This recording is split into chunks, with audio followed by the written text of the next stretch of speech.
ایک شکاری نے بڑی ترکیبوں اور مشکل کے ساتھ ایک نادر اور خوبصورت چڑیا پکڑی۔ جب وہ چڑیا جال میں پھنس گئی اور آزاد ہونے کی کوئی صورت نہ پائی، تب چڑیا شکاری سے کہنے لگی، اے عقل مند انسان، تو مجھ جیسی ننھی سی چڑیا کو پکڑ کر کیا کرے گا؟ اگر تو مجھے ذبح کرے گا تو میرے ذرا سے گوشت اور گنتی کی چند نرم و نازک ہڈیوں سے تیرا کیا بنے گا؟ مجھے فروخت کر کے بھلا تجھے کیا مال ملے گا؟ میری بات سن، اگر تو مجھے آزاد کر دے گا تو میں تجھے 3 ایسی بیش بہا نصیحتیں کروں گی جو ہمیشہ تیرے کام آئیں گی۔ ان میں سے پہلی نصیحت تو تیرے ہاتھ پر بیٹھ کر کروں گی۔ وہ نصیحت ایسی ہوگی جسے سن کر تیرا خون بڑھ جائے گا۔ دوسری نصیحت دیوار پر بیٹھ کر کروں گی جو اعلیٰ درجے کی ہوگی۔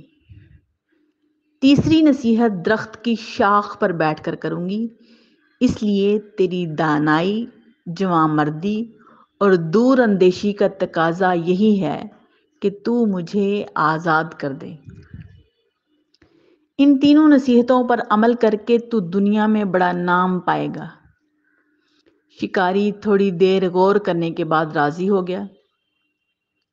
چڑیا اڑ کر شکاری کے ہاتھ پر آن بیٹھی۔ پہلی نصیحت یہ ہے کہ ناممکن بات خواہ کیسا ہی شخص کہے، اس پر یقین نہ کر۔ یہ کہہ کر چڑیا پھر سے اڑی اور دیوار پر جا بیٹھی۔ اس نے دوسری نصیحت یہ کی، گزری ہوئی بات کا غم نہ کر۔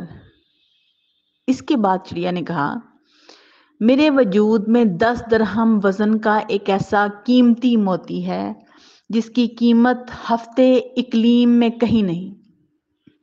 یہ موتی پا کر تو اور تیری اولاد عیش و عشرت سے زندگی بسر کرتے، مگر افسوس کہ تو نے مجھے آزاد کر کے یہ بیش بہا موتی ہاتھ سے کھو دیا۔ یہ تحفہ تیرے مقدر میں نہیں تھا۔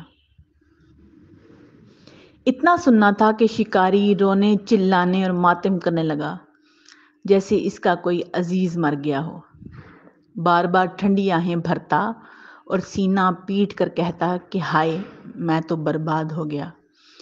مجھ بے وقوف نے ایسی نادر چڑیا کو کیوں آزاد کر دیا؟ ننھی سی جان نے مجھے ہتھیلی میں جنت کی جھلک دکھا کر لوٹ لیا۔ شکاری جب رو دھو چکا تب چڑیا نے کہا، اے بے وقوف، میں نے پہلے ہی تجھے نصیحت کر دی تھی کہ گزری ہوئی بات کا غم نہیں کرنا چاہیے۔ جب یہ بات ہو گئی تو کفے افسوس ملنا کس کام کا؟ دوسرا، چڑیا نے کہا، ارے نادان، تو نے میری پہلی بات غور سے نہیں سنی تھی۔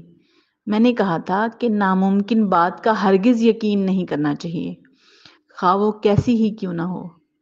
ذرا سوچ تو صحیح، مجھ ننھی سی جان کا پورا وجود 3 درہم وزن سے زیادہ نہیں ہے، بھلا 10 درہم وزن کا موتی میرے وجود میں کہاں سے آ گیا؟ یہ بات سن کر شکاری رونا دھونا بھول گیا۔ حیرت سے چڑیا کو تکنے لگا اور کہنے لگا، بے شک تو ٹھیک کہتی ہے۔ پھر شکاری کہنے لگا، اے نازک بدن چڑیا، مہربانی کر کے وہ تیسری نصیحت بھی کرتی جا۔ چڑیا نے کہا، ارے بھائی، تو نے میری 2 نصیحتوں پر کون سا عمل کر لیا جو تیسری نصیحت بھی مجھ سے سننا چاہتا ہے؟ وہ قیمتی نصیحت تجھ جیسے بے مغز انسان کے لیے نہیں ہے۔